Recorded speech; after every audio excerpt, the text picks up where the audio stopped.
இன்றே டவுன்லோட் செய்து உங்கள் ஃபேவரட் ஷோக்களை என்ஜாய் பண்ணுங்க. ராகவ், நம்ம குடும்பமும் உன் பெரியப்பா பானுமதி அக்கா குடும்பமும் இத்தனை வருஷமா பிரிஞ்சு இருக்கிறது உனக்கு தெரியும்ல? ஆமாமா, நீங்களும் பாட்டியும் சொல்லிருக்கீங்களே, அதுக்கு என்ன? மூத்த மகன் குடும்பத்தை பிரிஞ்சு இருக்கிறதால பாட்டிக்கு மன வருத்தம் இருந்துகிட்டே இருந்துச்சு. இப்போ நம்ம ரெண்டு குடும்பமும் ஒண்ணு சேர்றதுக்கு ஒரு வாய்ப்பு வந்திருக்கு. அப்படியா? வாவ், நல்ல விஷயமா. Very good. அது உன்னாலதான்ப்பா நடக்கும். நீ எடுக்கிற முடிவுல தான் அது அடங்கி இருக்கு. அம்மா, நான் என்னமா தனியா முடிவெடுக்க போறேன்? நீங்க என்ன சொல்றீங்களோ நான் அதை செய்ய போறேன். சொல்லுங்கம்மா, நான் என்ன செய்யணும்? இல்லப்பா ராகவ், இந்த முடிவை நீதான் எடுக்கணும். இது உன் வாழ்க்கை சம்பந்தப்பட்டது. அம்மா, என் வாழ்க்கைக்கு, இந்த குடும்பத்துக்கு, எல்லாத்துக்கும் நீங்க எடுக்கிற முடிவு தாமா நல்லது. அதனால நீங்களே முடிவெடுத்துருங்க. செய்ய வேண்டிய வேலையை மட்டும் சொல்லுங்க, அதை நான் செய்யறேன். ஓகேவா? சரிம்மா, நிச்சயதார்த்த வேலை நிறைய இருக்கு. பொண்ணு வீட்டு சைட்ல இருந்து எவ்வளவு பேர் வரப்போறாங்கன்னு வர்ஷினி கிட்ட போன் பண்ணி கேட்கணும்.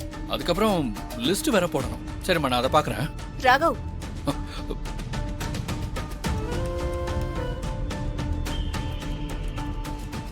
நான் சொல்ல வந்ததை நீ முழுசா கேளுப்பா. சரி, சொல்லுங்கம்மா. நாளைக்கு நிச்சயதார்த்த பொண்ணு வர்ஷினி இல்லப்பா, தீப்தி.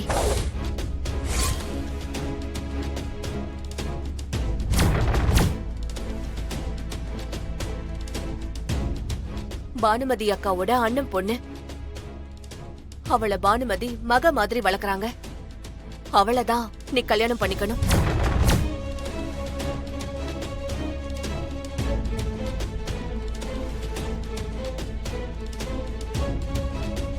இது மூலமா நம்மளை விட்டு பிரிஞ்சு இருந்தவங்க நம்ம கூட சேர்ந்து ஒரே குடும்பமா இருக்கணும்னு பாட்டி ஆசைப்படுறாங்க.